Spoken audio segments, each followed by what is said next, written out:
ध्येयं सदा परिभवाग्नमभीष्टदोहं तीर्थास्पदं शिवविरिञ्चिनुतं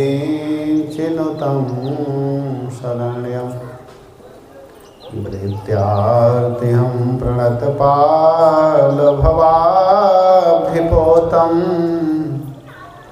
वन्दे महापुरुषते चरणारविन्दं वन्दे महापुरुषते चरणारविन्दं।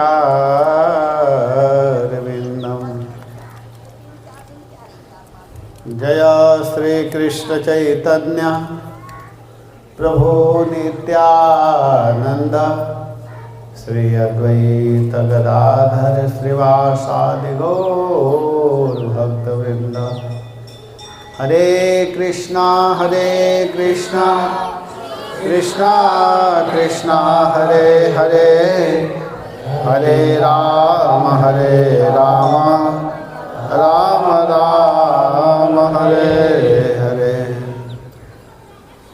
ओम नमो भगवते वासुदेवाय। ओम नमो भगवते वासुदेवाय।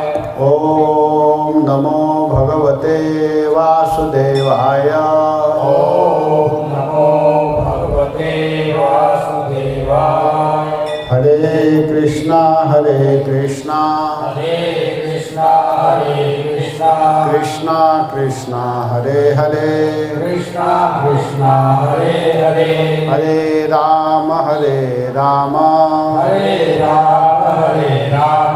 राम राम हरे हरे, राम राम हरे हरे। ओम नमो भगवते वासुदेवाय। ओम नमो भगवते वासुदेवाय। ओम नमो भगवते वासुदेवाय।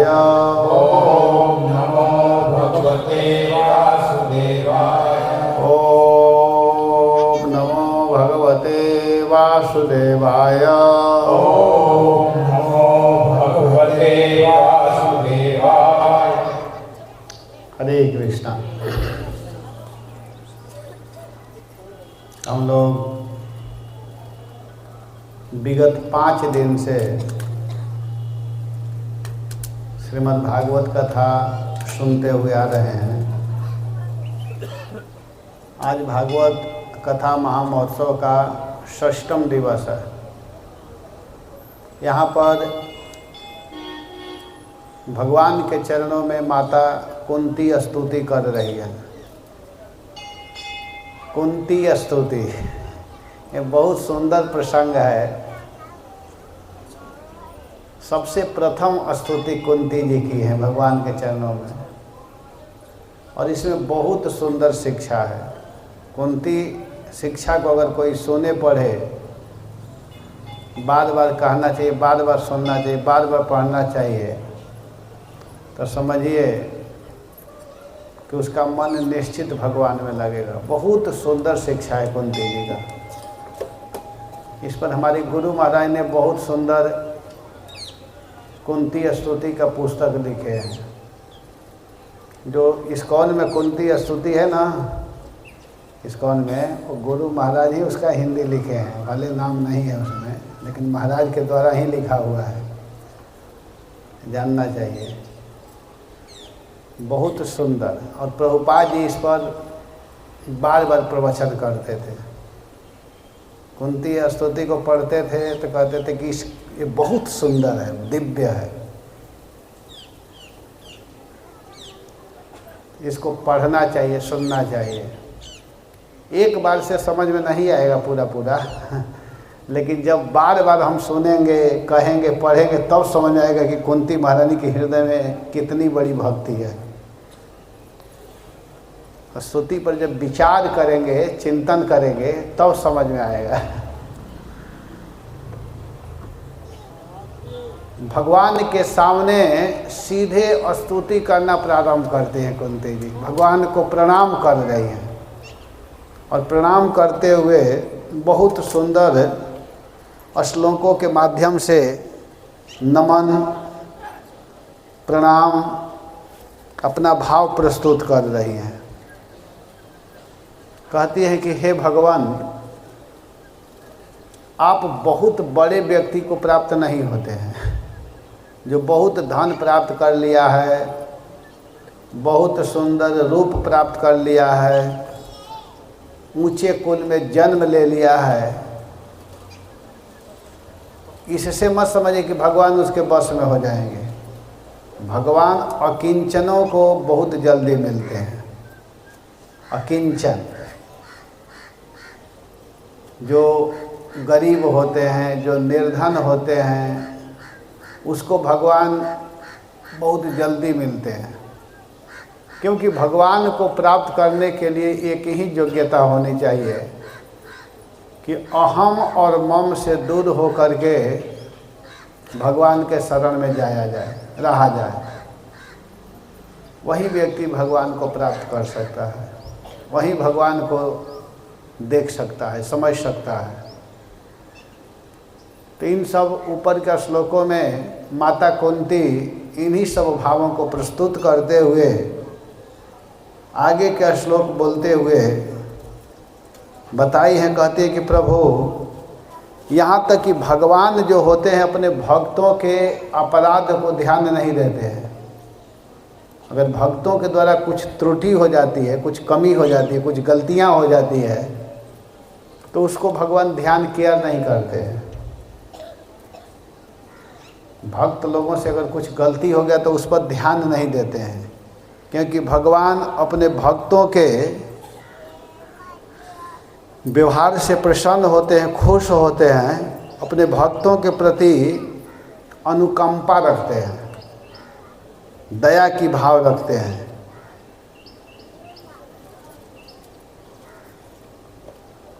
कुछ लोग तो मुक्ति के लिए भगवान का भजन करते हैं कि मैं मुक्त हो जाऊं, लेकिन जो भगवान के प्रेमी भक्त हैं वो भगवान को प्रसन्न करने के लिए ही भजन करते हैं।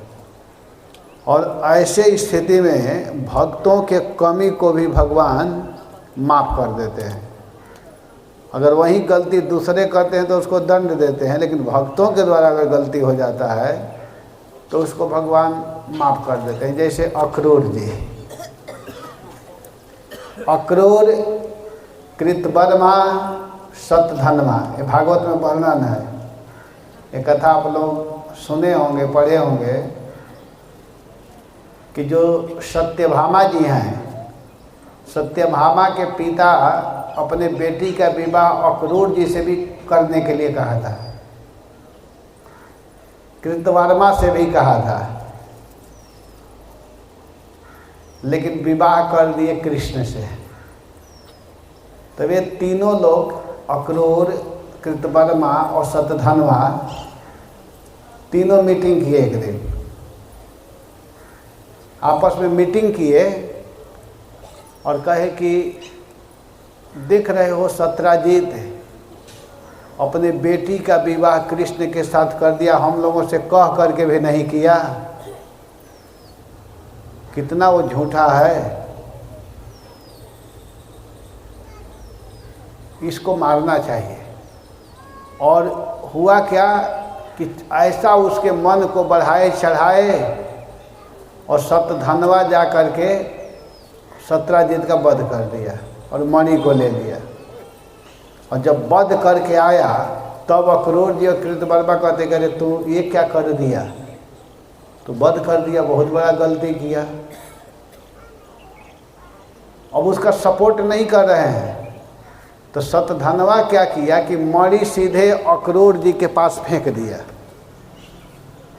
जो स्यमंतक मणि था उसको फेंक करके और भागने लगा। भगवान उसका वध किए और अक्रूर जी क्या किए कि उस मणि को लेकर के बनारस में आ गए, वाराणसी में रहने लगे। जब पता लगाया गया कि वो मणि कहाँ है, तो पता लगाते लगाते पता चला कि काशी में रोज़ भंडारा चल रहा है, बहुत बड़ा बड़ा अनुष्ठान यज्ञ हो रहा है। अक्रूर जी का ननिहाल था बनारस, काशी। तो समझ गए कि वहीं पर वाणी है। और वहाँ जा कर के अक्रूर जी से कहा गया कि आप चिंता मत कीजिए, मणि को आप दे दीजिए। और अक्रूर जी भगवान के पास आए तो भगवान अक्रूर जी को दंड नहीं दिए। जो गलती सतधनवा किया था वैसा ही गलती अक्रूर जी के द्वारा हुआ है, लेकिन अक्रूर जी भगवान के भक्त हैं, तो भगवान अपने भक्त के गलती पर ध्यान नहीं देते हैं। वैसे ही विभीषण सुग्रीव सोई कर तो तब विभीषण कीन्हा सपने हो राम नहीं राम ही अहेरी। जो गलती रावण किया था वैसा ही गलती विभीषण किए, लेकिन भगवान विभीषण के गलती को नहीं देखे। भक्तों के द्वारा अगर कुछ गलती भी हो जाता है तो उसको भगवान ध्यान नहीं देते हैं। इसी बात को कुंती महारानी यहाँ कह रही कि मन्ने त्वाम कालमीशानाम अनादि निधनम विभुम समम चरंत सर्वत्र भूता नाम यन्मिथ कलिः। कहते हैं कि हे कृष्ण अहम, हे कृष्ण मैं त्वाम कालम ईशानम, आपको अंतर्यामी, जो आप चित्त के नियंता, बाहर भी सभी लोगों को नियंत्रण करते हैं और भीतर भी अंतर्यामी रूप से भी आप सबको कंट्रोल करते हैं और बाहर भी सबको करते हैं। आप लोग इतना बार बार ध्यान दीजिएगा कि ये स्तुति करे कुंती महारानी, कृष्ण के भगवता का वर्णन कर रही हैं। कहें कि आप कोई साधारण बच्चे नहीं हो, आप सबके भीतर भी रक्षा करते हो, नियंत्रण करते हो और बाहर से भी नियंत्रण करते हो। आप अंतर्यामी रूप से भीतर सबकी रक्षा करते हो और बाह्य रूप से बाहर करते हो। आदि और अंत से रहित, आपका आदि है ना अंत है, और आप सर्वव्यापक, जिन सब में प्राणियों के बीच में परस्पर कलह होता है उन सब में समान भाव से पक्षपात शून्य रह करके आपको मैं विराजमान मानती हूँ। आप सबके भीतर निवास करते हैं। हे प्रभु, मैं आपको बारंबार प्रणाम कर रही हूँ। भक्तापराधी का संघारत्व रूप में काल हैं। आसक्ति, उदासीन, उपकारी अपकारी के प्रति कोई विषमता नहीं है, इसलिए समतुल्य है। संसारिक विषयों के लिए लोग परस्पर कलह झगड़ा करते हैं, लेकिन आप पर आरोपित करते हैं। लोग आपस में लड़ते हैं लेकिन दोष देते हैं भगवान को। आप ईश्वर हो, सुखद, सुख में दुख में, सम विषम, अकरुण, सकरुण इत्यादि आपके विषय में विविध कलह होता रहता है। श्री कृष्ण प्रेमी से तो प्रेम करते हैं, जो प्रेमी हैं उनसे प्रेम करते हैं, लेकिन जो द्वेष करते हैं उनसे भी भगवान प्रेम करते हैं। हतादि गतिदायक, जैसे जो प्रेमी हैं अर्जुन जी, तो अर्जुन से तो प्रेम करते ही हैं, लेकिन भगवान से जो द्वेष करता है, जो भगवान को मारने के लिए आया है, उसको भी हतादि गतिदायक, जो कृष्ण को मारने के लिए आई उसको भी भगवान अपना गति धाम दे दिए। इसका उदाहरण कौन है बताइए? आप लोग को मालूम होगा ना, माता जी लोग बताएंगे। हाँ, पूतना। पूतना भगवान को मारने के लिए आई थी। हतारी भगवान को मारना चाहती है, अपने स्तन में हलाहल विष लगा करके आई थी, कालकुट नामक विष, भयंकर विष। और भगवान को मालूम है कि यह मुझे मारना चाहती है, फिर भी भगवान क्या किए? भगवान उसको अपना धाम, जो धात्री माँ को गति मिलनी चाहिए, धात्री माँ उसको कहते हैं जो बच्चों की पालन पोषण करती है। बड़े बड़े राजघराने में एक धात्री माँ होती है। जो माँ जन्म देती है वो उतना ध्यान नहीं देती है, जो सेवा करती है वो कभी कभी तो अपना स्तन भी पिलाती है, अपना स्तन पिलाती है, दूध पिलाती है, सुलाती है। ज़्यादा सेवा सच पूछिए तो वही करती है। तो राजकुमार जो होते हैं उसको भी माँ कहते हैं, और इतना अभ्यास हो जाता है कि राजा बनने के बाद में भी उसको माता कहते रहते हैं। उसको कहते हैं धात्री माँ। धात्री का मतलब जो धारण है, जो पालन पोषण की, उसको धात्री कहते हैं। और राजकुमार राजा होने के बाद में भी उसको बड़ा केयर करते हैं। उसको ये नहीं समझते कि मेरी नौकरानी है, बड़ा रिस्पेक्ट करते हैं, आदर करते हैं, सम्मान करते हैं। और वो भी ऐसा व्यवहार करते हैं जैसे बेटा के साथ में करती है। राजा है, कुछ भी है, लेकिन वो एकदम पुत्र जैसा व्यवहार करेगी जा करके। तो जो स्थान उसको मिलना चाहिए वही स्थान भगवान ने पूतना को दिया। किस लिए दिया, क्यों दिया? भगवान को तो पता था कि ये राक्षसी है, मुझे मारने के लिए आई है, लेकिन भगवान यह नहीं देखे कि मुझे मारने के लिए आई। भगवान यह देखे कि इसने मुझे अपना स्तन पिलाई है। भगवान को दृष्टि क्या हो रहा है, भगवान क्या देख रहे हैं कि ये अपना स्तन पिला रही है। और स्तन कौन पिलाती है? जो माँ होती है, दूसरा थोड़े पिलाएगा, माँ पिलाती है। तो भगवान देख रहे हैं कि ये हमारी पालन पोषण जैसे कोई माता करती है वैसे हमको स्तन पिलाई है, इसलिए इसको माँ के गति देना चाहिए। तो वो प्रेम नहीं कर रही थी, फिर भी भगवान उसको माता के गति दिए।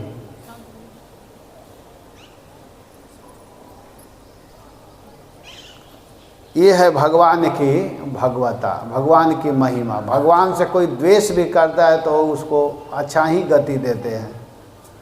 न वेद कश्चिद भगवन् चिकीर्षितं तवे हमानस्य नृणां विडम्बनं न यस्य कश्चिद दयितोऽस्ति कर्हिचित् द्वेषश्च यस्मिन् विषमामतिर्नृणाम्। भक्ति भगवान की स्वरूप शक्ति है। जो भक्ति है वो भगवान की स्वरूप शक्ति है। कृष्ण द्वारा भक्तों के प्रति प्रेम व्यवहार होता ही रहता है, क्योंकि भक्ति के वशीभूत होकर के भगवान अपने भक्तों से प्रेम करते हैं, स्वरूप से प्रेम कर रहे हैं। भगवान स्वरूपगत भक्ति कर रहे हैं, इसलिए भगवान उनसे प्रेम करते हैं। हे भगवान, यस्य कर्हिचित कश्चिद, जिनका कभी भी कोई प्रिय और द्वेषी नहीं है, दयिता द्वेष च न अस्ति, जिनके कोई द्वेषी हैं और न कोई प्रिय हैं। इस स्थिति में जिनके विषय में मनुष्यों की इनका प्रेम पात्र और द्वेष पात्र भी है, ऐसा नियम मनोभाव वर्तमान रहता है। मनुष्य लीला का अनुकरण करने वाले आपके अभिप्राय को कोई भी नहीं जान पाता है, आपके अभिप्राय को कोई जान नहीं पाता है।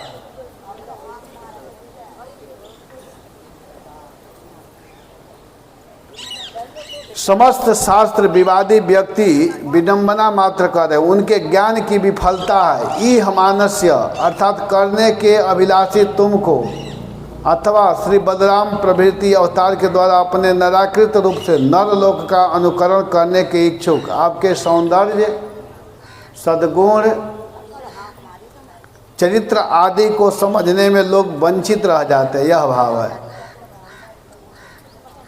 आपके लीला आदि का दर्शन करके मानव मात्र को विषमामति बुद्धि विपर्य हो जाता है। जिस प्रकार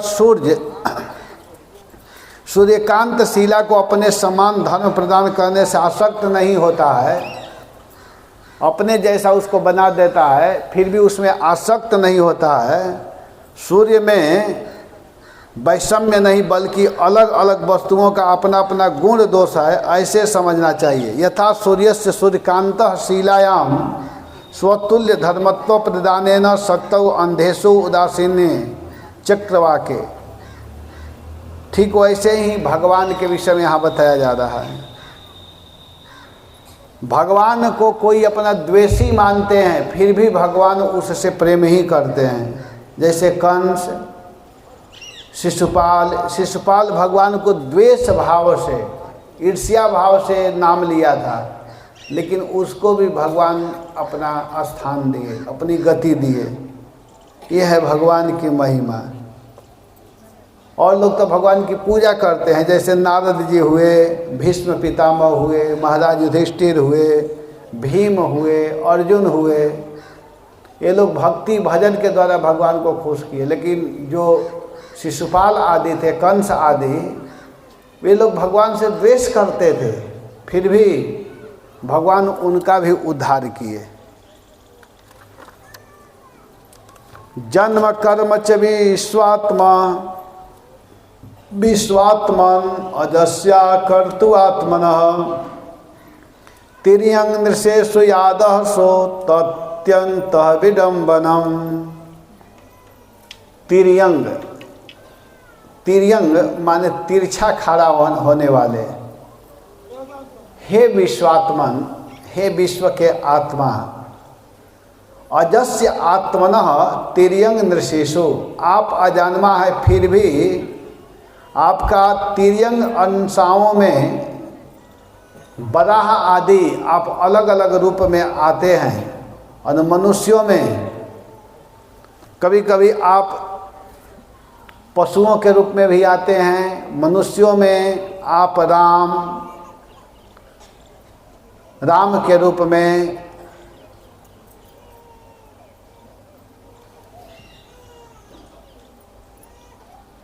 ऋषियों में, मनुष्यों में आप राम आदि के रूप में आते हैं, और ऋषियों में नर नारायण के रूप में आते हैं। आप नर नारायण के रूप में आप आते हैं।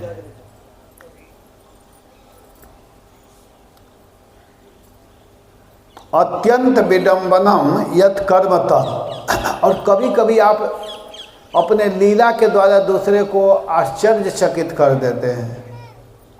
जैसे भगवान रामावतार में सीता जी को जब ढूंढ रहे थे तो रो रहे थे, और शंकर जी और पार्वती जी जब जा रहे थे तो भगवान शंकर समझ गए कि ये हमारे प्रभु मनुष्य रूप धारण करके आए हुए हैं। तो शंकर जी भगवान राम को देख करके प्रणाम किए, लेकिन शंकर जी के साथ में रहने वाली जो सती जी हैं उनको भ्रम हो गया।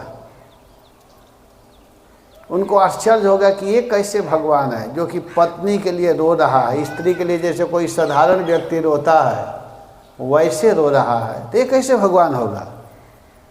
देखिए विडम्बनम का यहाँ अर्थ हो रहा है भ्रम में डाल देना। सती को भ्रम हो गया, सती समझ गई कि अरे ये भगवान नहीं है, भगवान कहीं पत्नी के लिए रोएगा, बताइए। जैसे कोई साधारण व्यक्ति पत्नी के वियोग में दुखी होते हैं, रोते हैं, ठीक वैसे ही ये रो रहे हैं। ये कैसे भगवान हो सकते हैं। और उसी को देख करके सती को भ्रम हुआ, और सती जाकर के भगवान की परीक्षा ली, जाकर के परीक्षा लेती है, सीता का रूप धारण करके गई। तब उसको समझ में आया कि सही में भगवान है। जब सीता के रूप धारण करके गई तो शंकर जी जब देखे उसको तो कहते हैं कि भोले बाबा कहाँ हैं, शंकर जी कहाँ हैं। तब उसको समझ में आ गया कि मैं जिसका परीक्षा ले रही हूँ ये कोई साधारण मनुष्य नहीं है, ये भगवान है। तो इस श्लोक में कुंती महारानी कहते हैं कि अत्यंत विडम्बनम यत कर्म तत्, आपके जो कर्म है अत्यंत अतर्क माने दुर्वेद्य, समझ पाना बड़ा मुश्किल है। आप तो सती को भी भ्रम में डालने वाले हैं।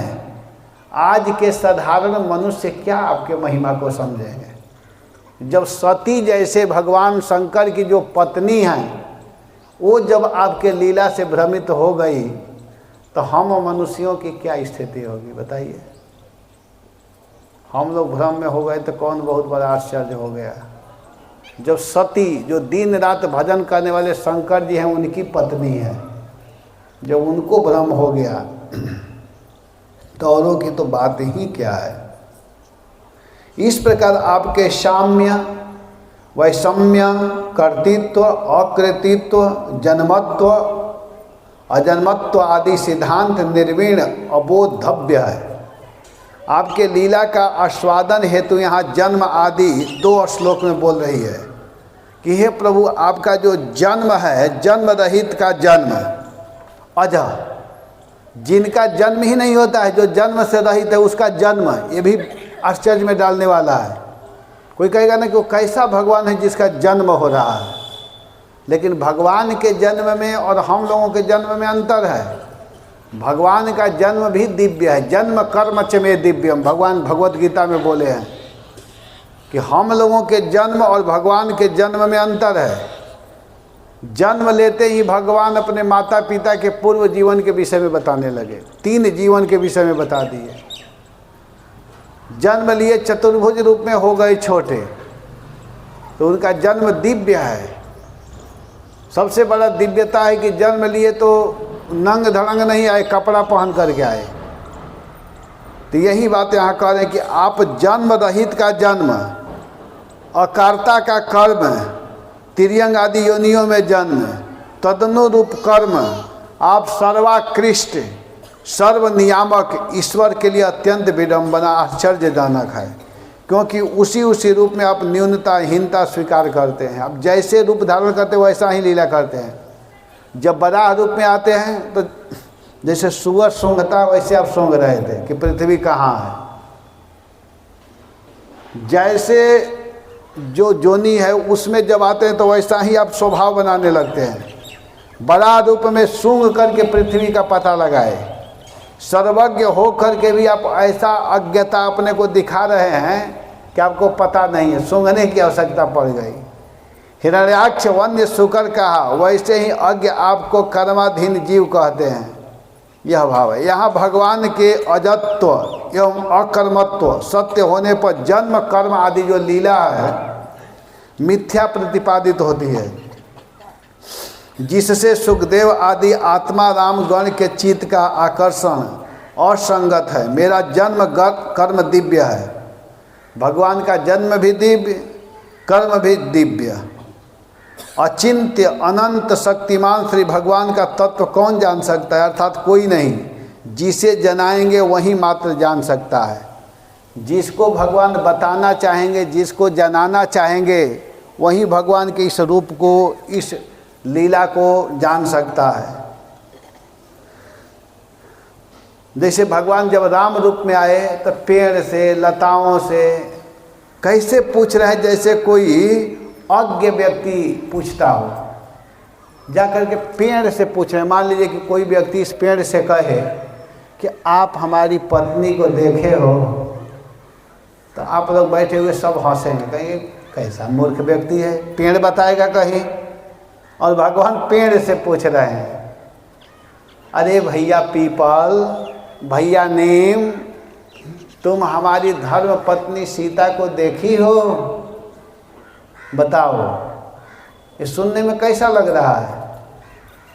लग रहा है ना कि एकदम मूर्ख है क्या।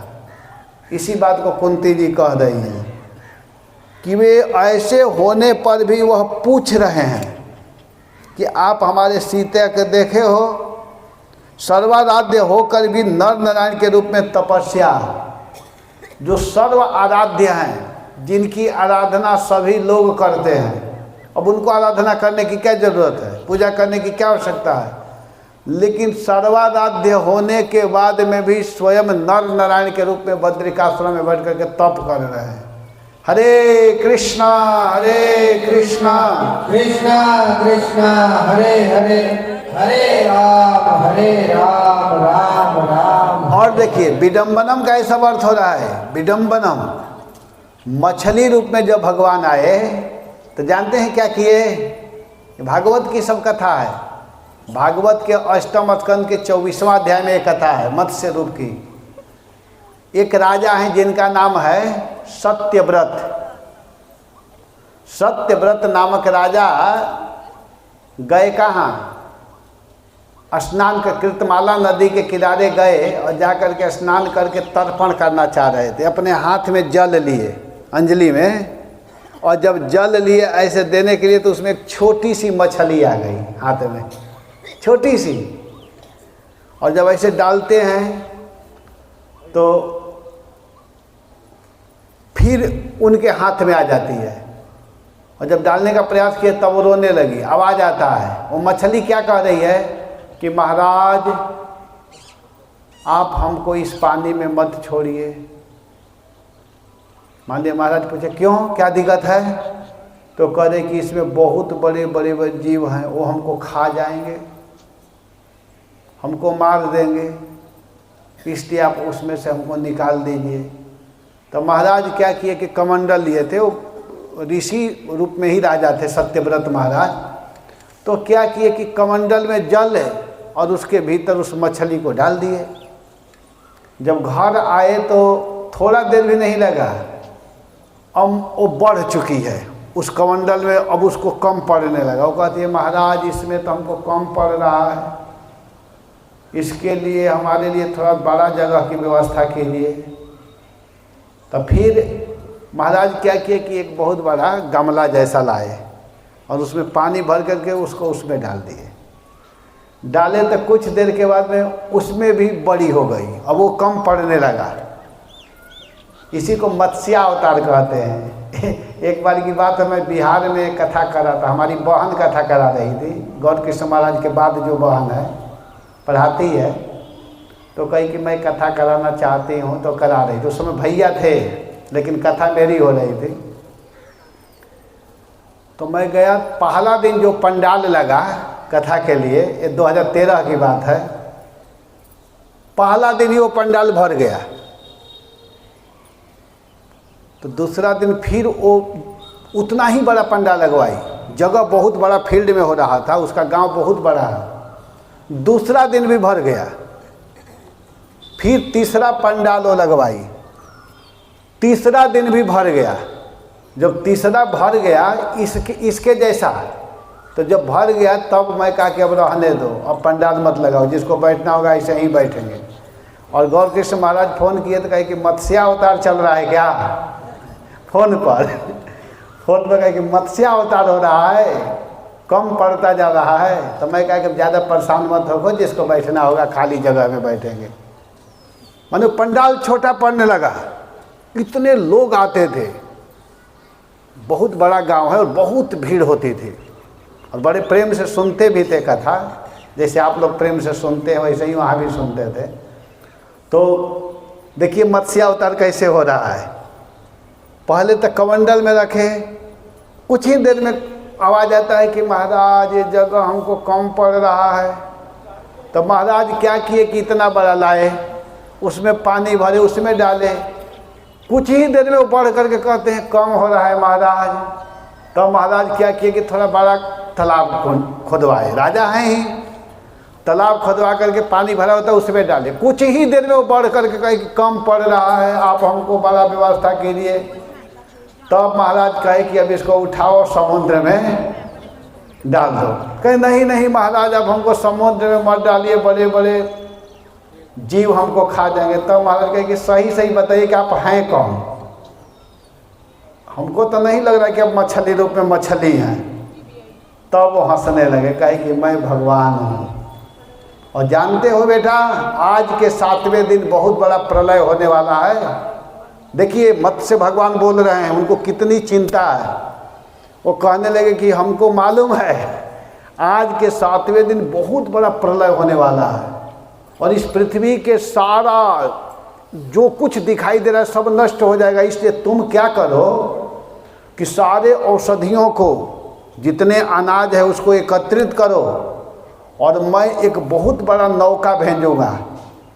नौका, उस नौका में तुम सारे सामग्री को रख लेना, तुम खुद बैठ जाना, और मैं आऊँगा, और मेरा एक सींग रहेगा। सींग, मछली का सींग थोड़े होता है, लेकिन वो उपाय बताए कि सींग रहेगा, और उसमें रस्सी बांध करके तुम नौका विहार करना।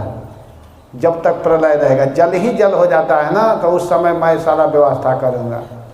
तो भगवान के बात सुनकर के सत्यव्रत मुनि वही किए और फिर 8 श्लोकों में स्तुति किए हैं सत्यव्रत जी, जिसको गुरुवाष्टकम कहते हैं।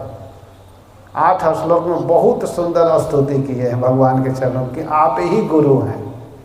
और सच पूछिए तो भगवान ही गुरु हैं। कहा जाता है कृष्णम वंदे जगत गुरु, सबके मूल गुरु अगर देखा जाए तो कृष्ण है। और भगवान ही किसी किसी महापुरुषों में अपनी शक्ति भर करके भेजते हैं तो गुरु के कार्य करते हैं।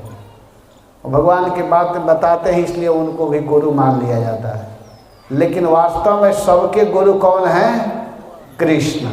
कृष्णम वंदे जगत गुरुम। तो इसी बात को यहाँ पर कुंती महारानी कह रही है कि आपका जो कार्य है मत्स्य रूप में आकर के बड़े जलचरों से भयभीत होना। आप बताइए, आपको कोई जलचर कुछ परेशान कर सकता है? लेकिन आप ऐसे लीला करते भयभीत होते हैं।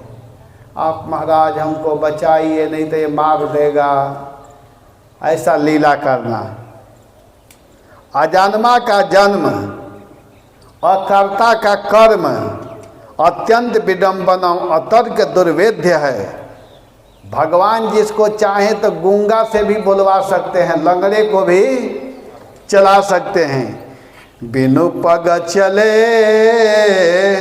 सुने बिनु काना, कर बिनु कर्म कर विधि नाना, कर बिनु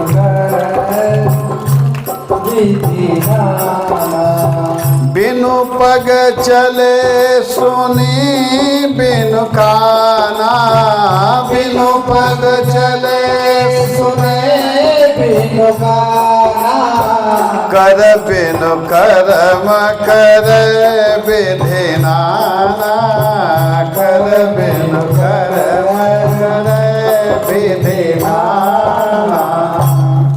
ये भगवान ही करवा सकते हैं। भगवान चाहे तो जिसका पैर नहीं है वो भी चल सकता है, जिसका कान नहीं है वो भी सुन सकता है, जिसका हाथ नहीं है वो भी काम कर सकता है। और भगवान चाहे तो हाथ रहने पर भी कुछ नहीं कर पाएंगे, उठने ही नहीं देंगे। आपका हाथ है और भगवान ऐसा करेंगे कि बस एक जगह के चाह करके भी उठा नहीं सकते हैं, पैरालिसिस लगा देंगे और हाथ से कुछ होगा ही नहीं। पैर रहेगा चल नहीं पाएंगे, कान दिखाई देगा लेकिन सुनाई नहीं देगा, आँख रहेगा दिखाई नहीं देगा। और भगवान चाहे तो आँख नहीं रहने पर भी आपको सब कुछ दिखा सकते हैं। तो ये भगवान का कर्म और जन्म आश्चर्यमय है कि नहीं, बताइए। तो इसी बात को कुंती महारानी कहती हैं, क्या कहती हैं कि जन्म कर्म च विश्वात्मन, हे विश्व के आत्मा प्रभु, आपका जो जन्म है, आपका जो कर्म है, ये सब दुर्वेद्य है, समझ पाना बड़ा मुश्किल है। लेकिन आप जिसको चाहेंगे उसको जरूर समझा सकते हैं, बता सकते हैं। इसीलिए कभी अपने ज्ञान पर घमंड नहीं करना चाहिए। बड़े बड़े विद्वान लोग भी भूल जाते हैं, रोज कथा करते हैं, भगवान जी से चाहते हैं कि इसको ज़्यादा घमंड हो गया तो चाह करके भी श्लोक नहीं आता है, बस भूल गए। परिपूर्ण अगर कोई है तो वो केवल भगवान है, कभी घमंड नहीं करना चाहिए। कुंती जी कहते हैं गोप्या ददे त्वयि कृता गसिदाम तावद, याते दशास्त्र कलिलांजन संभ्रमाक्षम, वक्त्रं निनीय भय भावनया स्थितस्य,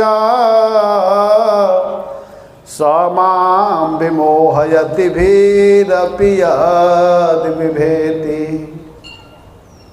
नर चरितम अत्यंत विडम्बनम, भगवान का जो मनुष्य लीला किए हैं, भगवान नर रूप में आए हैं, मानव रूप में आए हैं, वो अत्यंत आश्चर्यमय है। भगवान का यह लीला आश्चर्यमय है। यद भी अपि विभेति, जिनसे स्वयं भय भी भयभीत होता है।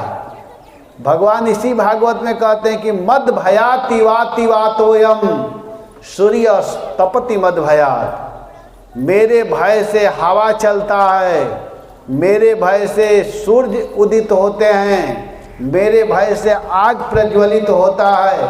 और वहीं सबको भयभीत करने वाले भगवान जसोदा के डंडा से डर रहे हैं, कांप रहे हैं। कुंती जी करेंगे, मैं इस सीन को देखी थी। कुंती जी गोकुल में गई हुई थी नंद बाबा के यहाँ, और जब नंद बाबा के यहाँ गई थी तो जसोदा मैया जब अपने हाथ में डंडा ली मारने के लिए कृष्ण को, तो भगवान इतने जोर से रोने लगे, ऐसे भय के मारे कांपने लगे कि कुंती वहीं पर थी, देख रही है।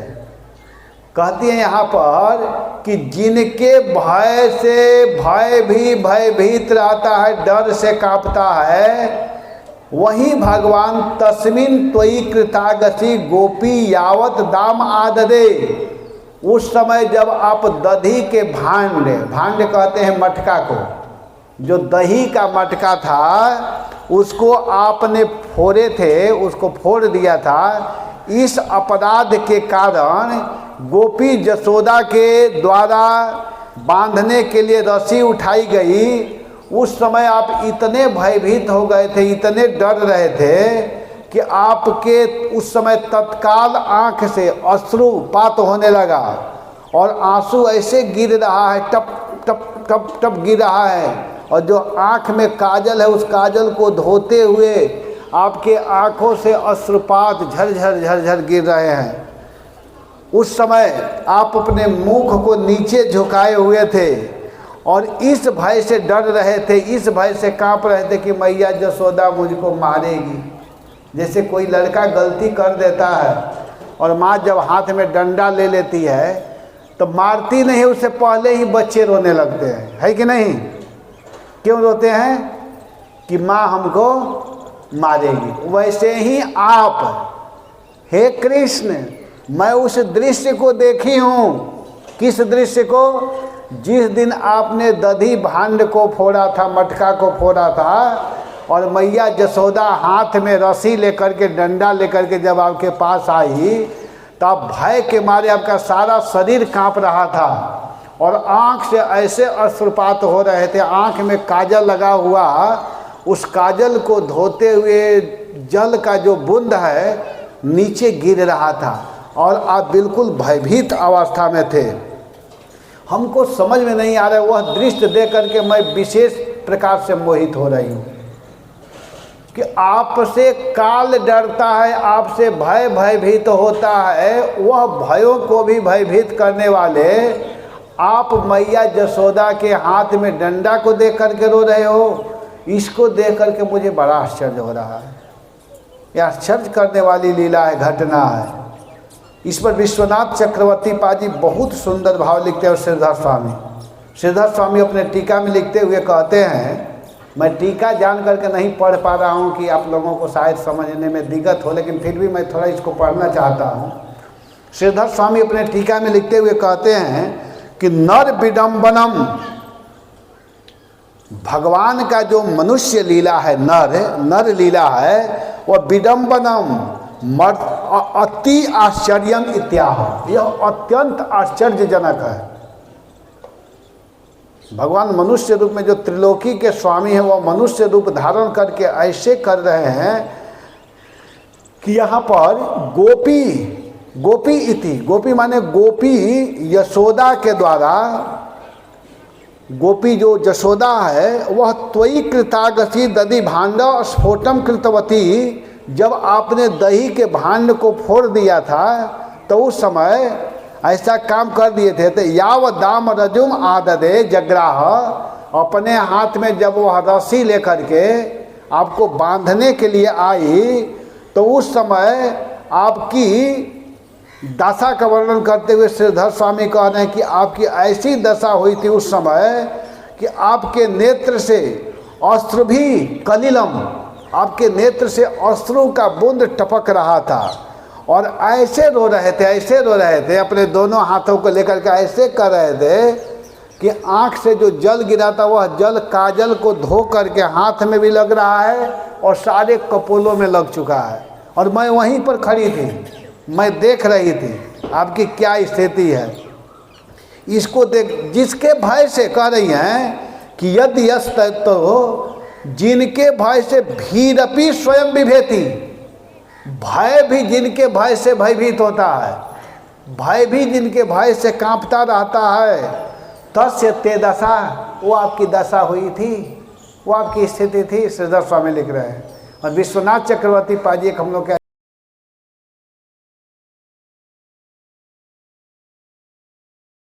इसलिए आपकी लीला का मैं आस्वादन करना चाहती हूँ। गोपी जसोदा के प्रति जब आप अपराध किए थे, अर्थात दधी भांड फोड़े, उस समय जब वह हाथ में रस्सी और डंडा उठाई, तब आपकी जो अवस्था हुई वह मुझको अत्यंत विमोहित कर रहा है। उस समय आपकी जो स्थिति हुई थी, किस प्रकार जब आपके आंखों से अंजन मिश्रित आंसू निकल रहे थे और आप व्याकुल नेत्रों से युक्त मुख नीचे किए हुए थे, आपको डर लग रहा था कि माता मुझे मारेगी, इस भय से भयभीत होकर के कांप रहे थे, जिनसे स्वयं महाकाल भी भयभीत रहता है, जिनसे काल भी भयभीत रहता है, उनकी यह अवस्था, यह मुझको विमोहित किया, यह स्थिति मुझे विमोहित कर दिया। इसके द्वारा यहाँ पर जसोदा के प्रेम को प्रदर्शित किया जा रहा है कि जसोदा नंद से भी ज़्यादा भाग्यशाली है। जसोदा जी धन्य हैं, जसोदा के हृदय में भगवान कृष्ण के प्रति अति प्रेम है, जो आपकी इस प्रकार वश में कर ली। आपको जसोदा जी ने वश में कर ली। महाकाल जिनसे भयभीत रहता, इस उक्ति द्वारा कुंती देवी का ऐश्वर्य ज्ञान प्रकाशित हुआ। माता मुझे प्रताड़ित करेगी, इस भय से चिंता युक्त हुए कृष्ण के हृदय में भय हुआ। कुंती देवी सत्य रूप में ग्रहण की। भय का नाटक अनुकरण मात्र से उनके कुंती के मोह की संभावना नहीं हो सकती। अतएव तरहेव मानस्य नृणाम विडम्बनम, अर्थात नर लीला अनुकरण करने के अभिलाषी आपकी जो लीला है उसके द्वारा अत्यंत व्यथा पराहत हो जाता है। तो यहाँ पर भगवान जब रो रहे थे तो उस समय दामोदराष्टकम में एक श्लोक आया है कि रुदंतम मुहुर्नेत्रयुग्मं मृजंतम कराम्भोजयुग्मेन शातंकनेत्रं मुहुश्वासकंप त्रिरेखांगकंठ स्थितग्रैव दामोदरं भक्तिवधं। दामोदराष्टकम। रुदन्तं मुहुर्नेत्रयुग्मं मृजन्तं कराम्भोजयुग्मेन शातंकनेत्रं मुहुश्वासकंप त्रिरेखांगकंठ स्थितग्रैव दामोदरं भक्तिवधं। जब मैया के हाथ में डंडा और रस्सी को देखे तो ऐसे रोने लगे। रुदंतम मुहुर्नेत्रयुग्मं मृजंतम, युग्मम दोनों हाथों से इस प्रकार अपने आँख को कृष्ण कर रहे हैं, और जब रो रहे हैं तो रोने से त्रिरेखांग कंठ, कंठ में 3 रेखा ऐसे कर रहे थे भगवान। तो जब रो रहे थे तो उनके कंठ में 3 रेखा बन रहे थे। भक्त लोग कहते हैं कि यही रूप हमारे हृदय में अस्थाई रूप से बैठा रहे। बताइए, भगवान को रोया हुआ रूप भक्त लोग चाहते हैं कि हमारे हृदय में अस्थाई रूप से बना रहे। कितना सुंदर रूप है। भगवान को रोना देखना चाहते हैं। भगवान रो रहे हैं और भक्तों को अच्छा लग रहा है। तो इस बात को कुंती महारानी यहाँ कह रही हैं।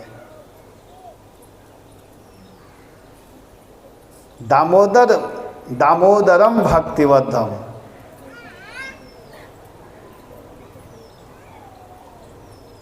जिन भगवान को बड़े बड़े ऋषि लोग, बड़े बड़े जोगी लोग ध्यान के द्वारा कुछ क्षणों के लिए अपने पास में बुला पाते हैं, उसी भगवान को मैया यशोदा कैसे बांध रही है।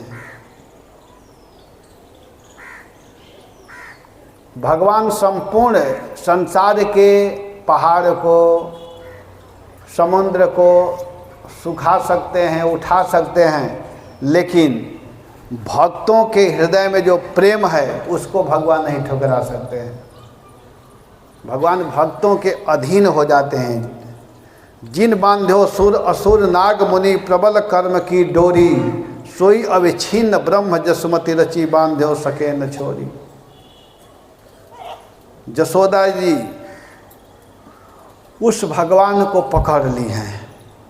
सुखदेव जी कहते हैं कि एवं संदर्शिता ह्यंग हरिणाभृत्य वश्यता स्ववशे नापि कृष्णेन यस्येदम शेश्वरम वशे नेमं विरिंचो न भवो न श्रीरप्यंग संत्रया प्रसादम ले भिरे गोपी यत्तद प्राप्य विमुक्तिदार।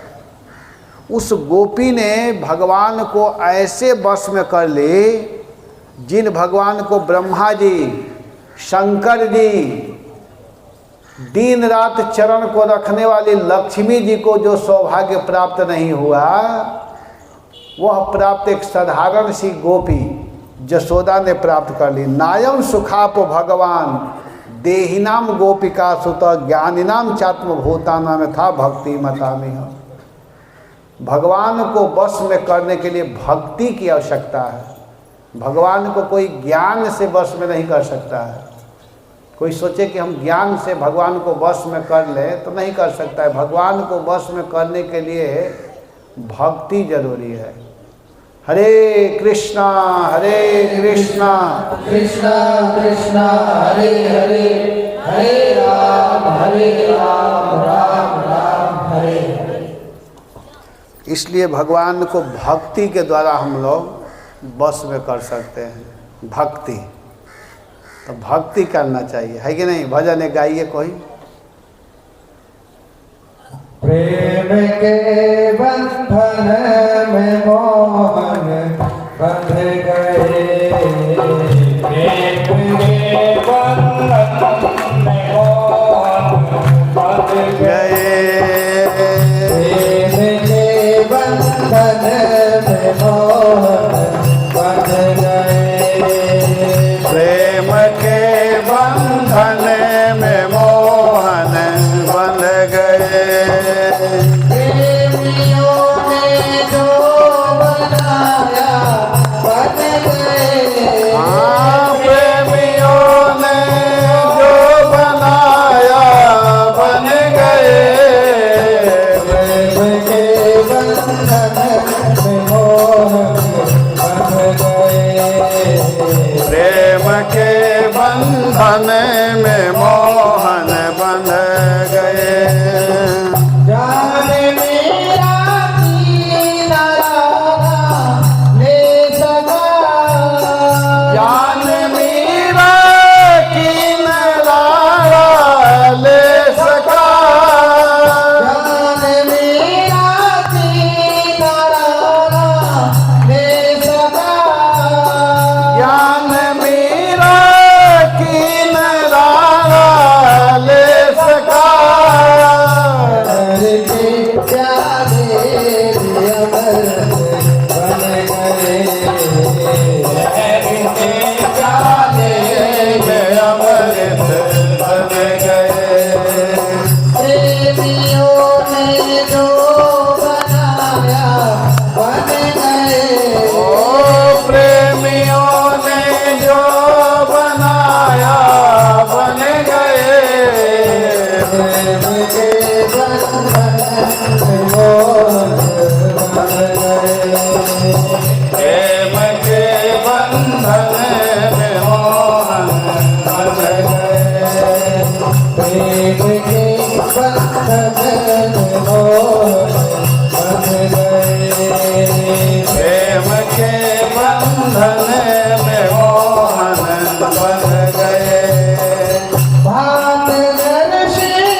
गए। प्रेम से परिपूर्ण जिसने दिल दिया, प्रेम से भरपूर जिसने दिल दिया, प्रेम से परिपूर्ण जिसने दिल दिया, प्रेम से भरपूर जिसने दिल दिया। लिख गए दिन राम जाकर बन गए, लिख गए दिन राम जाकर बन गए। प्रेमियों ने जो बनाया बन गए, प्रेमियों ने जो बनाया बन गए। प्रेम के बंधन में मोहन बन गए, प्रेम के बंधन में मोहन बन गए। प्रेम के बंधन में मोहन बन गए, प्रेम के बंधन में मोहन बन गए। भाव तुलसीदास का पूरा किया, भाव तुलसीदास का पूरा किया, भाव तुलसीदास का पूरा किया, भाव तुलसीदास का पूरा किया। उर्द छोड़ के धनुषधारी बन गए, मुरली छोड़ के धनुषधारी बन गए। प्रेमियों ने जो बनाया बन गए, प्रेमियों ने जो बनाया बन गए। प्रेम के बंधन में मोहन बन गए, प्रेम के बंधन में मोहन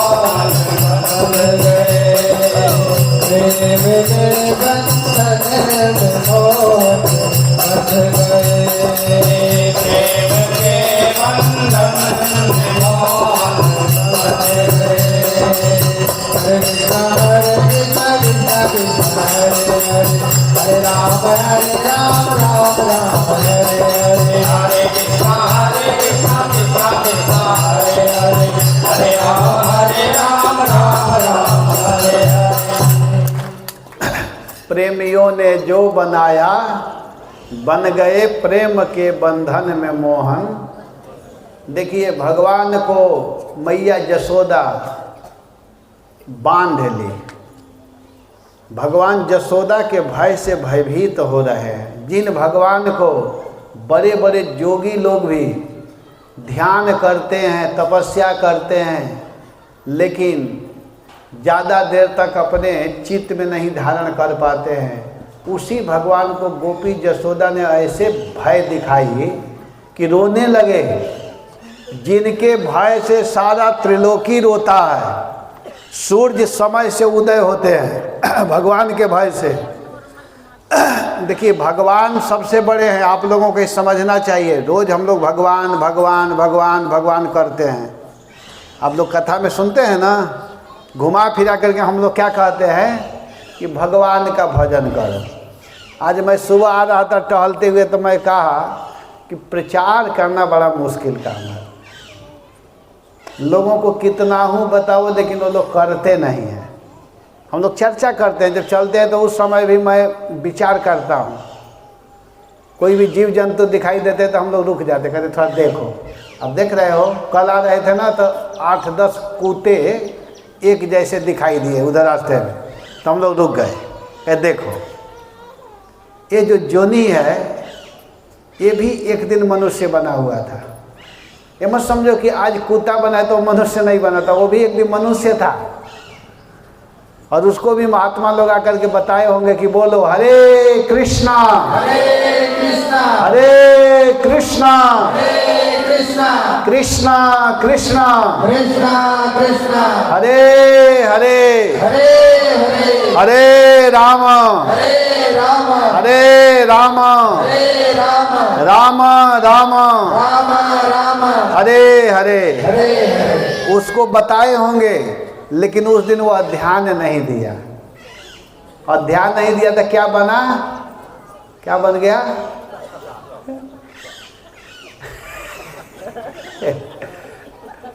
और ध्यान दीजिए, ध्यान नहीं देने पर क्या बनना पड़ेगा? कुत्ता, सुअर, यही सब बनना पड़ेगा। और बनेंगे क्या? ध्यान देना पड़ेगा। ये सब जोनी जो है उसमें भी हम लोग हो चुके हैं, ये मत समझे कि नहीं बने हैं।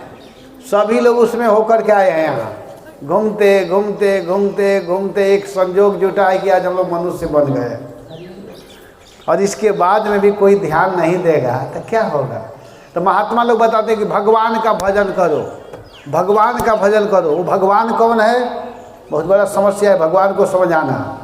लोग किसी को भी भगवान कह देते हैं, कहीं फोटो रख देते हैं, मूर्ति रख देते, ये भगवान है, ये भगवान। हमारे भगवान तो ब्रह्मा जी हैं, हम तो बृहस्पति के व्रत करती हैं, तो हम तो शुक्र के व्रत करती हैं, तो हम तो शनि के व्रत करती हैं। एक भक्त हमसे कल पूछ रहे थे, एक भक्त मेरे पास आए मेरे रूम में, तो कहे कि प्रभु जी एक प्रश्न है, हमसे लोग प्रश्न कर रहे हैं। तो मैं कहा क्या? तो ये बताइए कि अगर कोई एकादशी किया है व्रत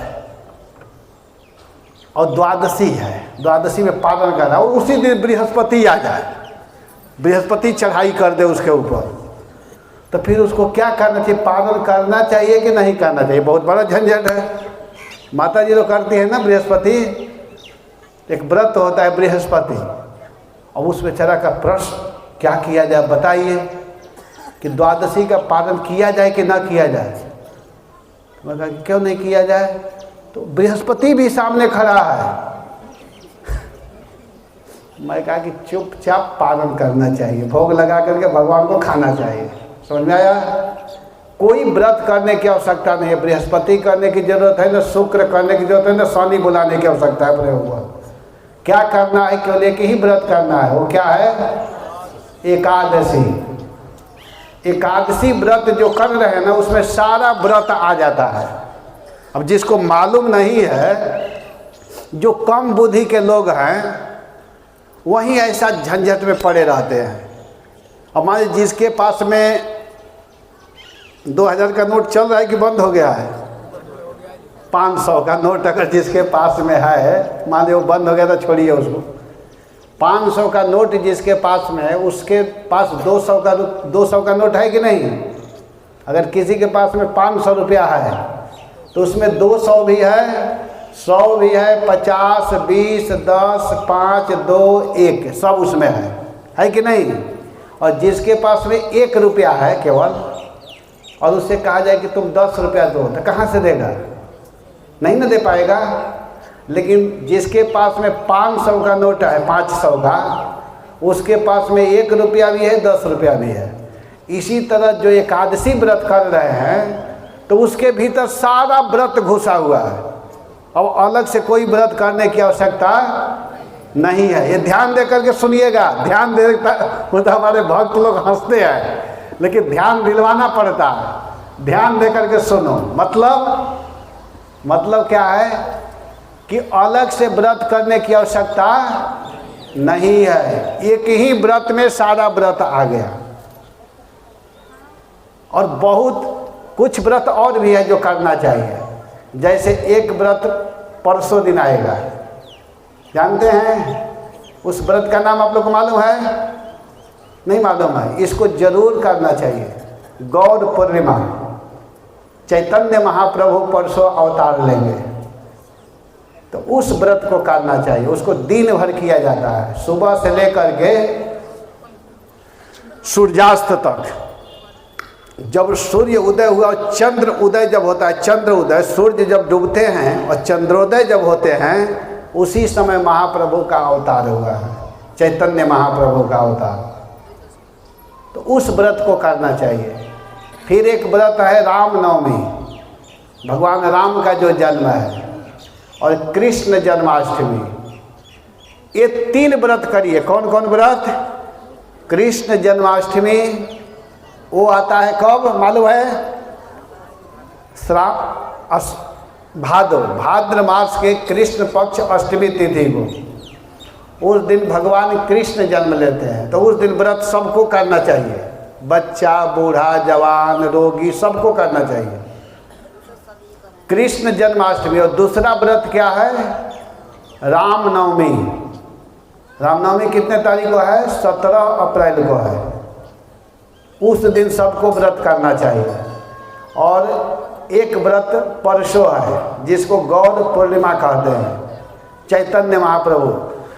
ये 3 व्रत। और इसके बाद सालों भर क्या करना है? एकादशी। महीना में 2 आता है, तो एकादशी भी सबको करना चाहिए। लोग पूछते हैं कि शुक्ल पक्ष वाला करें कि कृष्ण पक्ष वाला करें। बच्चे कर सकते हैं कि नहीं कर सकते हैं, स्त्रियां कर सकती हैं कि नहीं, जो विधवा हो गई हैं वो कर सकते हैं कि नहीं, वो सबको करना चाहिए ये व्रत। ये व्रत सबको, इसको करने से भगवान प्रसन्न होते हैं, भगवान खुश होते हैं। और जिस पर भगवान खुश हो गए तो सारा देवी देवता खुश हो जाएंगे। सारे देवी देवताओं को खुश करना है तो भगवान की आराधना कीजिए।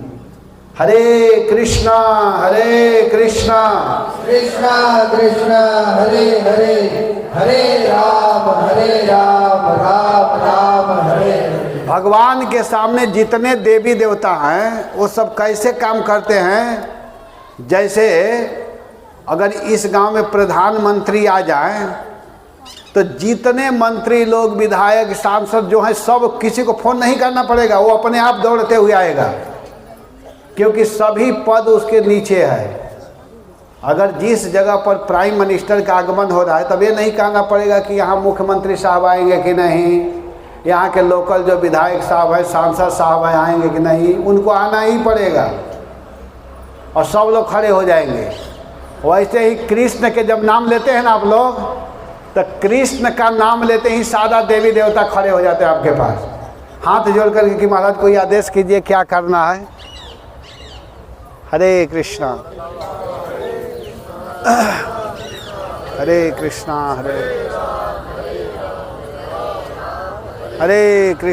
हरे कृष्णा कृष्णा कृष्णा हरे हरे।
तो जैसे भगवान अगर यहाँ पर उपस्थित हैं तो उनके उपस्थिति होते ही सभी देवी देवता लोग खड़े हो जाते हैं, सभी लोग स्वाभाविक आ जाते हैं और हाथ जोड़ करके खड़े रहते, कहते कि महाराज आदेश कीजिए, मुझे क्या करना है, मुझे कौन सा काम करना है बताइए। सारा काम होने लगता है। इतना सुंदर उपाय बताया जा रहा है, फिर भी कोई ना करे तो उसको क्या कहा जाएगा? इसको करना चाहिए। केचिदाहुरजं जातं पुण्य श्लोकस्य कीर्तये यदो प्रियस्यान्ववाये मलयस्येव चंदनम करें कि केचिद, केचिद माने कौन? बड़े बड़े ऋषि लोगों के लिए केचिद शब्द है, जैसे धौम्य, व्यास, नारद, ये सब जो मुनिगण हैं। केचिद आहु अजम, कोई कोई कहते हैं कि अजन्मा होने पर भी आप, कोई माने वही धौम्य जी, व्यास जी, नारद जी जैसे ऋषि कहते हैं कि अजन्मा होने पर भी आप मलयस्य कीर्तय चंदनम इव, मलय पर्वत के यश विस्तार के लिए चंदन के समान, जैसे मलय पर्वत का यश विस्तार कैसे हुआ चंदन के कारण, वैसे ही प्रियस्य पुण्य श्लोकस्य, अपने प्रिय पुण्य श्लोक युधिष्ठिर के यश विस्तार के लिए या पे यदुवंश में जन्म लिए हैं। कोई कहते हैं, कोई महात्मा लोग कहते हैं कि आपका अवतार युधिष्ठिर महाराज के जस बढ़ाने के लिए हुआ है। जैसे मलय पर्वत का जस चंदन बढ़ाता है, वैसे ही आप युधिष्ठिर के जस को बढ़ाने के लिए यदुवंश में जन्म लिए हैं। कोई ऐसे कहते हैं। केचिद आओ, कोई बोलते हैं। यदु अन्वाये जातम, यदु महाराज के वंश में आपने जन्म ग्रहण किया। किस लिए? क्योंकि पुण्य श्लोकस्य, पुण्य श्लोक कहते हैं महाराज युधिष्ठिर को, तो युधिष्ठिर के जस बढ़ाने के लिए आपने यदुकुल में अवतार लिया है। यदि आप इस प्रकार अवतरित नहीं होते तो आपके जगन मोहिनी लीलाओं का कोई कैसे आस्वादन करता? अगर आप अवतार नहीं लिए होते तो कैसे लोग आपके गुण को गाते, आपके लीला का स्मरण करते, आस्वादन करते? आपके अवतार के कारण के विषय में अनेक प्रकार का मतभेद है। भगवान के जन्म केवल एक कारण से नहीं हुआ है। कृष्ण जन्म करे हेतु अनेका, परम विचित्र एकते एका। कोई कहे कि केवल एक कारण से भगवान इस संसार में आए हैं, तो नहीं। भगवान के अवतार का, भगवान के जन्म का अनेक कारण है, अनेक कारण, अनेक मतभेद है। कोई कहता है कि पुण्य श्लोक महाराज युधिष्ठिर के यश का विस्तार करने के लिए उस वंश का यश वैसे ही विस्तार कर रहे हैं जैसे मलय पर्वत का यश चंदन विस्तार करता है। ऐसे कुछ लोग कहते हैं।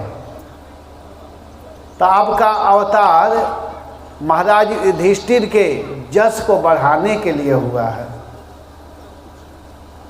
अपरे वसुदेवस्य देवक्यां याचितोऽभ्यगात् अजस्त्वमस्य क्षेमाय बधाय च सुरद्विषाम। अपरे आहु, अपरे आहु माने कुछ लोग अन्य कोई क्या कहते हैं? कोई तो कहते हैं कि युधिष्ठिर के जस को बढ़ाने के लिए आप आए हैं, और अपरे माने कुछ लोगों का मत है। अन्य कोई कहते हैं कि अजह त्वम याचित अस्य क्षेमाय, प्राकृत जन्म रहित आप कृष्णी सुतपा के रूप में देवकी वसुदेव के द्वारा, जो देवकी वसुदेव ने कृष्णी और सुतपा के रूप में थे, तो वे दोनों ने प्रार्थना किया कि हे प्रभु आप हमारे पुत्र बन करके आइए। तो उन लोगों के प्रार्थना को सुन करके इस जगत के मंगल के लिए एवं देवद्रोही असुरों के वध के लिए वसुदेव की पत्नी देवकी के गर्भ से जन्म लिए हैं।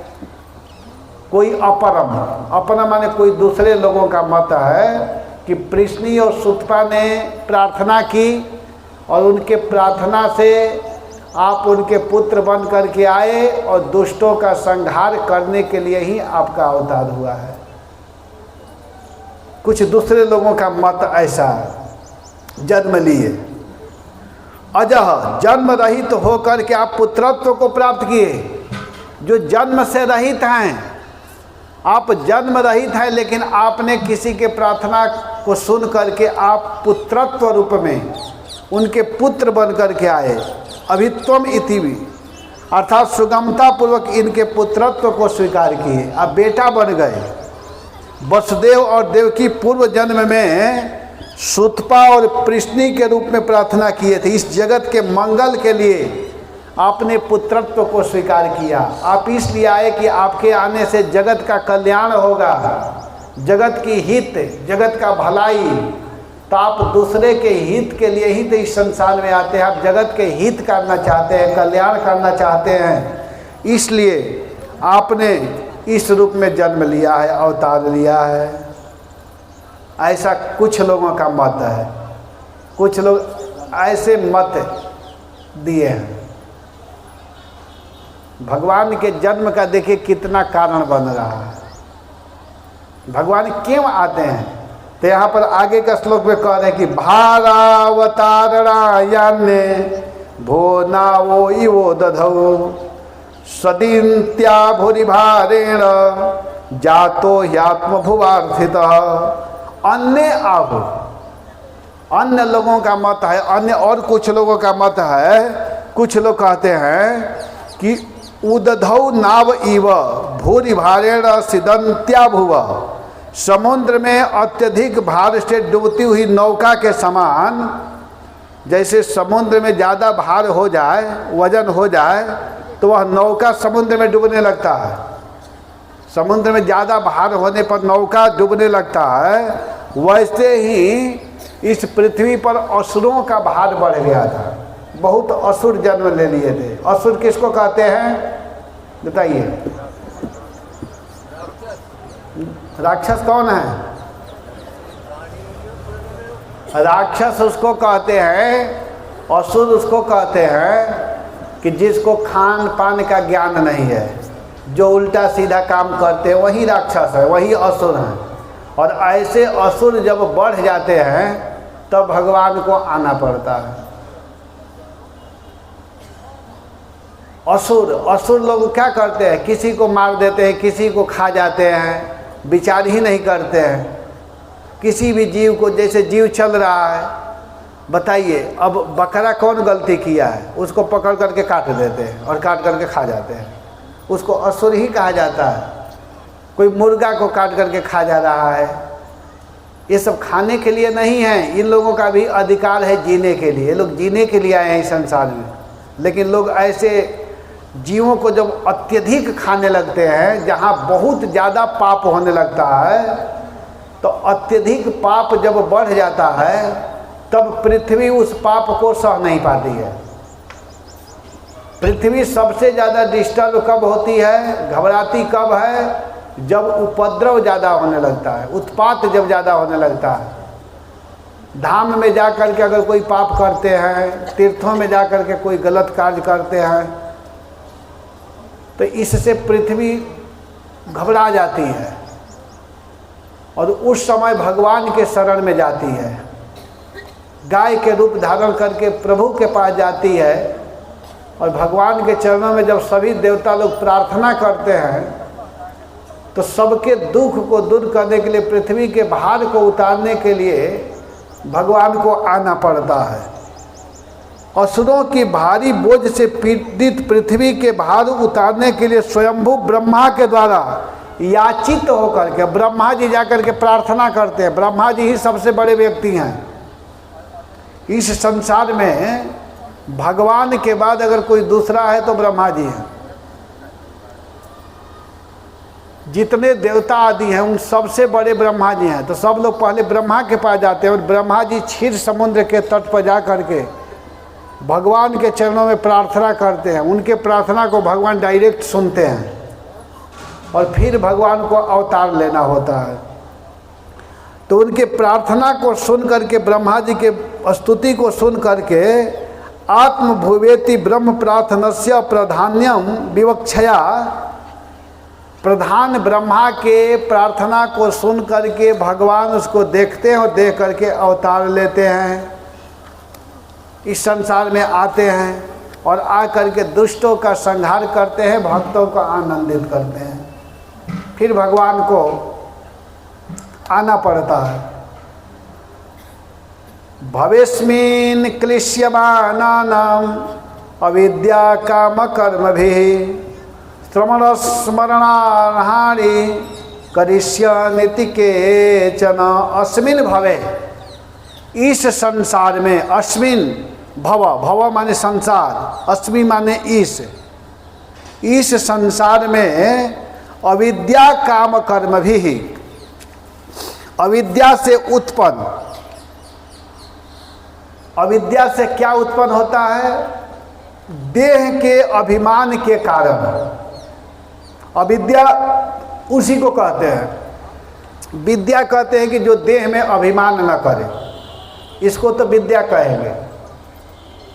लेकिन अविद्या उसको कहेंगे जो अपने देह में, जाति में, ज्ञान में, धन में जो अभिमान कर बैठा, उसी को अविद्या कहते हैं।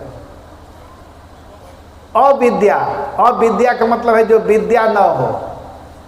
विद्या किसको कहते हैं? विद्या उसको कहते हैं जिसको पढ़ने से, जिसको जानने से भगवान समझ में आने लगे, उसी को विद्या कहते हैं। आजकल जो पढ़ाई कराते हैं, स्कूल में पढ़ाते हैं, उसको विद्या नहीं कहा जाता है। उससे आदमी भूल जाता है भगवान को। वही विद्या है, साफ विद्या, वही विद्या विद्या है जिससे मति भगवान में लगने लगे, मन लगने लगे। पढ़ने के बाद में मन करे कि भगवान का पाठ करना है। ऐसा नहीं कि ऐसा पढ़ाई नहीं कि जिसको पढ़ते ही और भगवान के पास जाने का मन न करे, तिलक देने का मन न करे, कंठी पहनने का मन न करे, सीखा रखने का मन न करे, तो पढ़ाई कैसा है? आजकल के बच्चे जो स्कूल में जाते हैं तो तिलक देने में संकोच करते हैं, कंठी पहनने में, सीखा रखने में। कहते हैं कि मैं तो कॉलेज में पढ़ने जाता हूँ। क्या कंठी पहन लोगे तो कॉलेज में पढ़ाएंगे तो समझ में नहीं आएगा क्या? अगर कोई तिलक दे करके, कंठी पहन करके जाए पढ़ने के लिए, तो क्या मास्टर लोग पढ़ाएंगे? वो काम नहीं आता है, समझ में नहीं आता है। और स्कूल में कहते हैं कि नहीं नहीं, तुम कंठी पहन करके नहीं आ सकते हो, इसमें कंठी पहन कर नहीं आना है, तिलक दे करके नहीं आना है। भैया फिर वैसे स्कूल में जाने की ज़रूरत क्या है जहाँ हमारे भगवान को ही माना किया जा रहा है? लेकिन हम लोग खुद ऐसे हैं, हाँ हाँ ठीक है ठीक है ठीक है। घर में जो तिलक देते हैं उसको मिटा लेते हैं। कुछ लोग ऐसे हैं, कभी भी इसको नहीं छोड़ना चाहिए। और कुछ बच्चे हैं जो कि नहीं छोड़ते हैं। वही विद्या विद्या है जिस स्कूल में मास्टर लोग भी कहे कि बेटा तुम तिलक दे करके आओ, कोई दिक्कत नहीं है। नियम बनाना चाहिए स्कूल में कि बच्चे जब जाएं तो प्रार्थना में भगवान के नाम बुलवाना चाहिए। हरे कृष्णा कृष्णा कृष्णा हरे हरे, हरे राम राम राम।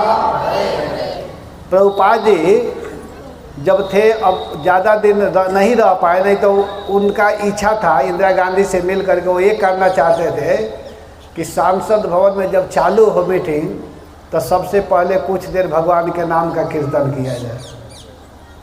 ये होना चाहिए सब जगह। पहले जाओ तो मंगल आचरण करो। हरे कृष्णा कृष्णा कृष्णा हरे हरे, हरे राम राम राम। यही वास्तविक पढ़ाई है, यही वास्तविक ज्ञान है। इसी को असली ज्ञान कहते हैं। असली विद्या यही है और इसको बताना चाहिए, पढ़ाना चाहिए, समझाना चाहिए। लेकिन इसको कोई बताता नहीं है, कोई इसको समझाता नहीं है। सोचते हैं कि अरे लड़का पढ़ेगा ना तो बिगड़ जाएगा, तिलक देगा, कंठी पहनेगा तो बिगड़ जाएगा। बिगड़ेगा नहीं, जो नहीं देगा वहीं बिगड़ेगा। शराब पी करके आएगा और जब पीटेगा तब पता चलेगा। जो तिलक देगा वो बेचारा थोड़े कुछ करेगा। तो इसलिए सब ध्यान देना चाहिए हम लोगों को। यहाँ कह रहे हैं कि अस्मिन भवे, इस संसार में अविद्या काम कर्म भी, और विद्या से उत्पन्न देहाभिमान के कारण जो काम वासना पैदा होता है, उससे होने वाले कर्म इंद्रियों दुख दग्ध जीवों के कल्याण के लिए उनको श्रवण एवं स्मरण करने, जो कर्मों को करने के लिए आप जन्म लिए हैं, ऐसा कुछ लोग कहते हैं। कह रहे हैं कि कल्याण के लिए, ऐसे व्यक्ति के कल्याण के लिए आप जन्म लिए। यहाँ बहुत सुंदर उदाहरण के द्वारा समझ सकते हैं आप लोग कि यह जीव जो है, शरीर के भीतर रहने वाला जो जीव है, प्रत्येक व्यक्ति के भीतर जो जीव है, वो कभी नहीं चाहता है कि कोई गलत काम करे। ये ध्यान देना। एक उदाहरण मैं देने जा रहा हूँ, बहुत सुंदर उदाहरण दूंगा कि वह जीव जो शरीर के भीतर रहने वाला आत्मा जो है, जीव है, वो कभी नहीं चाहता है कि आप हमको मांस खिलाइए भीतर, वो भीतर से माना करता है। वो बहुत ऐश्वर्य बहुत धन दे करके खुशी नहीं होता है, वो खुश नहीं होता है धन दे करके। हरे कृष्णा, वो इससे खुश नहीं होता है। वो कब खुश होता है? जब हम बैठ करके कथा सुनते हैं। जैसे आप लोग पंडाल में बैठे हुए हैं, आज कथा सुन रहे हैं ना, तो इससे आपका शरीर जरूर दर्द करता होगा, बैठे बैठे पैर में दर्द जरूर होता होगा, लेकिन भीतर रहने वाले जो आत्मा हैं वो प्रसन्न हो रहे हैं, खुश हो रहे हैं, उनको आनंद आ रहा है, वो बहुत प्रसन्न है, खुश हैं, उनका असली भोजन मिल रहा है। जैसे किसी पक्षी को आप पिंजरा में रख दीजिए और पिंजरा में रख करके पिंजरा को पॉलिश कीजिए, सोना का पॉलिश कर दीजिए, चांदी का पॉलिश कीजिए उस पिंजरे को, और पक्षी को भोजन मत दीजिए। जो पिंजरे में रहने वाला जो पक्षी है उसको भोजन मत दीजिए, और सोना का पेंट कीजिए, हीरा का पेंट कर दीजिए, तो क्या उससे पक्षी खुश होगी? बताइए आप लोग। वो खुश कब होगी? जब उसको खाने के लिए देगा। और उससे भी ज़्यादा कब खुश होगी? जब उस पिंजरा में से उसको निकाल देंगे। उस पिंजरा में रह करके अगर आप कुछ भी खाने के लिए देंगे उतना उसको खुशी नहीं है। जब ही उसको खोलेंगे और जब आकाश में उड़ करके अपने हिसाब से वो जब खाना चालू करेगा पक्षी, तो उसको ज़्यादा सुख मिलेगा। वैसे ही हम लोगों का शरीर एक पिंजरा है, और पिंजरा के भीतर पक्षी रूप में परमात्मा बैठे हुए हैं, आत्मा रूप में। और खूब महल बना लीजिए, खूब सुंदर महंगा कपड़ा खरीद लीजिए, खूब घड़ी अंगूठी सिकड़ी जो भी पहनना है, खूब गाड़ी ले लीजिए, बंगला ले लीजिए, इससे वह प्रसन्न नहीं होता है। उसकी प्रसन्नता क्या है कि भले बिल्डिंग हो या ना हो, पेड़ के नीचे भी बैठ करके अगर हरे कृष्णा कृष्णा कृष्णा हरे हरे, हरे राम राम राम हरे। तो यहाँ पर भगवान क्या किए? यहाँ कुंती महारानी कहते हैं कि हे कृष्ण, हे प्रभु, आपका जो अवतार हुआ है, समझ में आ रहा है आप क्यों अवतार लिए? क्योंकि संसारिक जो व्यक्ति दग्ध जो जीव हैं, अविद्या के कारण जो मोहित हो रहे हैं, भ्रमित हो रहे हैं, उनके कल्याण के लिए ही आपने जन्म लिया है। आप ऐसे लोगों के हित के लिए आप आए हैं। आपका आने का उद्देश्य यही है कि जीवों का कल्याण कैसे होगा, जीवों का हित कैसे होगा, इसलिए आपका आगमन हुआ। आप इसके लिए आए हैं। भगवान देखिए कितने सुंदर जगह में रहते हैं। भगवान का जो स्थान है उसको गोलोक वृंदावन कहते हैं, जहाँ केवल आनंद ही आनंद है, जहाँ किसी प्रकार का कोई संकट नहीं है, कष्ट नहीं है। उस दिव्य स्थान को छोड़ करके भगवान इस संसार में आते हैं। आने का उद्देश्य क्या है? उद्देश्य यही है कि हमारे आने से अगर दुखी प्राणी का हित हो रहा है, कल्याण हो रहा है, तो भगवान अपने आनंद की परवाह न करके अपने भक्तों को सुखी करना चाहते हैं, इसलिए भगवान आए। कभी कभी देखा जाता है कि भक्त लोग वृंदावन में बड़े आनंद से रहते हैं, वहाँ रहने खाने की दिक्कत नहीं है, फिर भी भक्त लोग वृंदावन को छोड़ करके जाते हैं। कहाँ? गाँव में।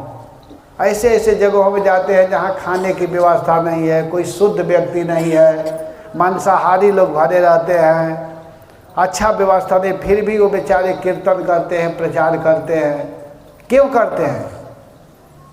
वो अपना सुख नहीं देखते हैं। उनके हृदय में यह होता है कि हमारे जाने से अगर यह पतित जीवात्मा का अगर कल्याण होगा, उद्धार हो जाएगा, तो हमारा जीवन सार्थक हो जाएगा।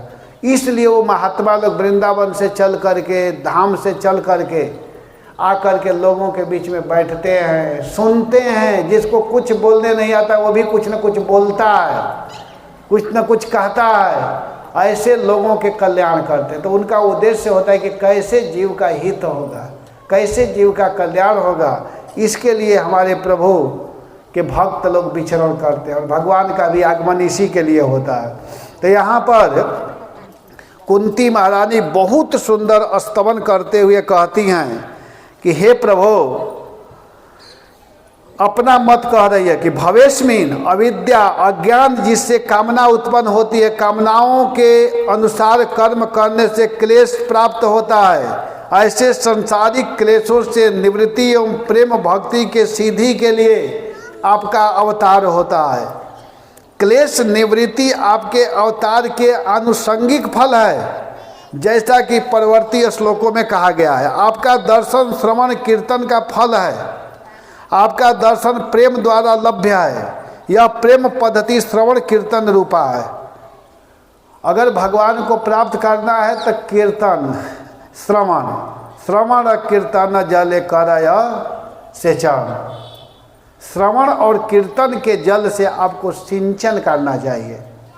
भक्ति, जैसे भक्ति लता बीज जो है, जब हम लोग भजन करते हैं तो एक पौधा उग जाता है, और पौधा जब उगता है, ध्यान देना, ये बहुत सुंदर महत्वपूर्ण प्रसंग है। तो जब पेड़ होता है तो पेड़ को जीवित रखने के लिए क्या करना पड़ता है? उसमें पानी डालना पड़ता है कि नहीं? और कभी कभी पौधा हरा भरा सही बना रहे तो उसके लिए खाद डालते हैं, कुछ न कुछ हम लोग डालते हैं। जैसे गन्ने के खेती में लोग खाद डाल रहे हैं, मिला करके, काला सफ़ेद खाद होता है ना, कुछ काला होता है कुछ सफ़ेद होता है। उसमें पता नहीं अब कौन क्या काम करता है, तो किसान लोग जानेंगे, लेकिन दोनों मिलाते हैं। क्यों मिलाते हैं? कि इसको डालेंगे तो फसल अच्छा से होगा। वैसे ही भक्ति को बचाने के लिए क्या करना होगा? किससे सिंचन करना होगा? श्रवण कीर्तन जले करय सेचन। कीर्तन करना पड़ेगा। कीर्तन क्या है? हरे कृष्णा कृष्णा कृष्णा हरे हरे, हरे राम और श्रवण सुनना होगा नियम बना करके।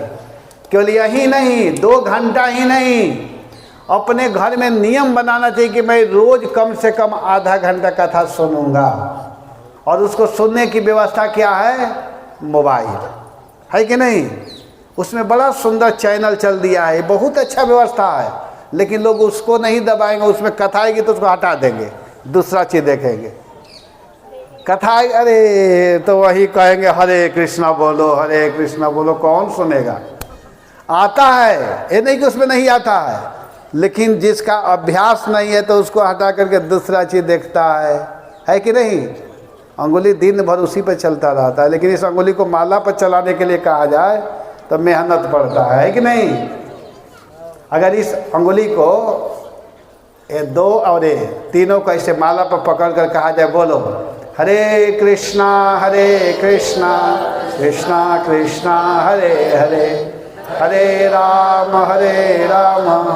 राम राम हरे हरे। अगर आप लोग देखिए, प्रैक्टिकल थोड़ा सा कीजिएगा आप लोग, सभी लोगों को मैं बता रहा हूँ।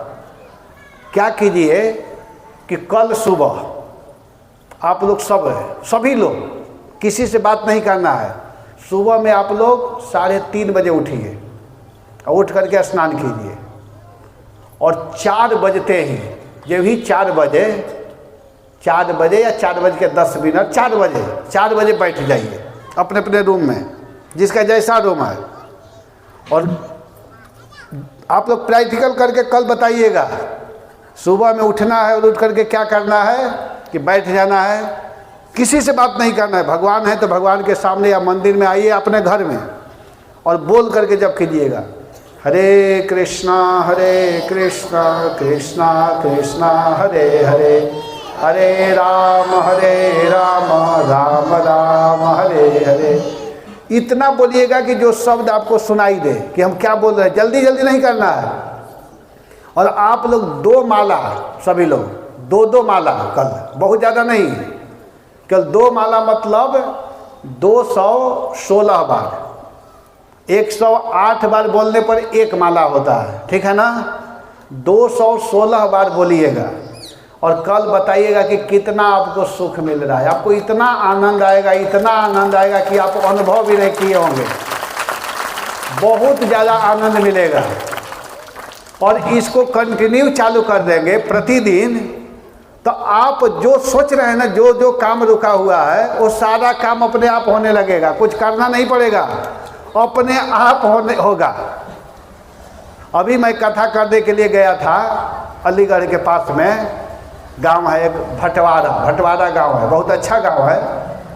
तो वहाँ जो पंडित जी कथा कराए थे, गांव के सब लोग मिल करके कराए थे, तो हमको क्या बताए कि जानते हैं महाराज, मुझको 2 दिन के बाद बताए, जब हम टहलने गए तो मेरे साथ वो भी गए थे खेत में, तो बताए कि महाराज जानते हैं वो स्वर्ण के व्यापारी हैं, सोना आदि जो है अलंकार वाला काम करते हैं।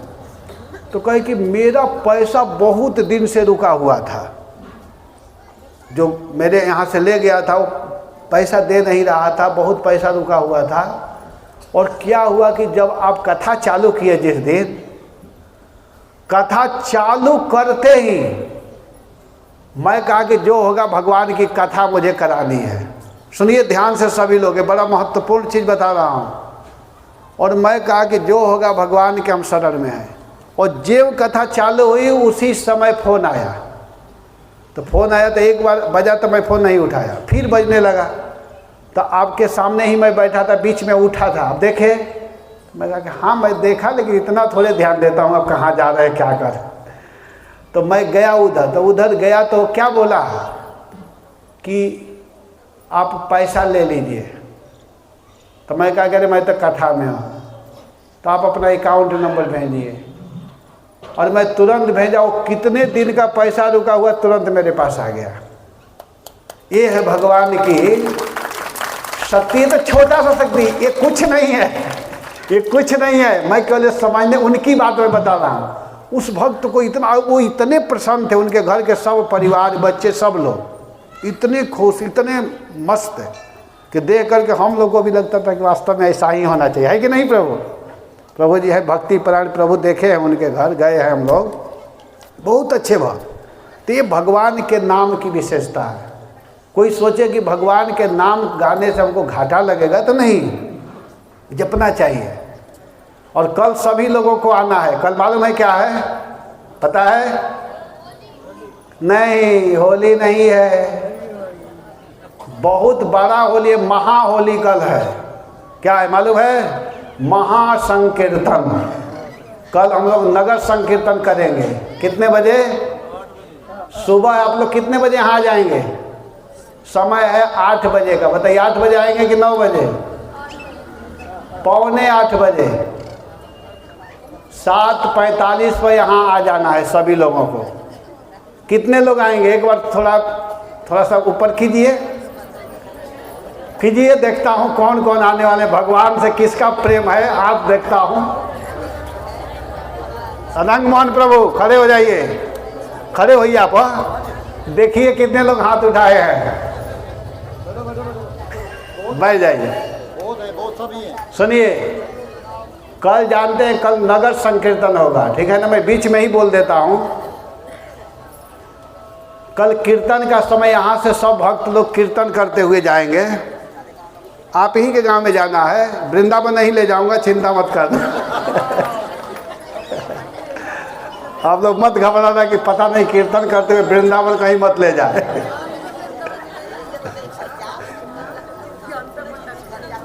सुनिए, तो कल नगर संकीर्तन में सभी लोगों को चलना है, ठीक है ना? और फिर कीर्तन करके आने के बाद में फिर भागवत कथा जो होती है वो भी होगी। कल इस सप्ताह का अंतिम दिन रहेगा, सप्तम दिवस। तो देखिए यहाँ पर बहुत सुंदर बात मैं बताने में सब बताने लगा कि भगवान के नाम, आपका दर्शन श्रवण कीर्तन का फल है। आपका दर्शन प्रेम द्वारा लभ्य है। यह प्रेम पद्धति श्रवण कीर्तन रूपा है।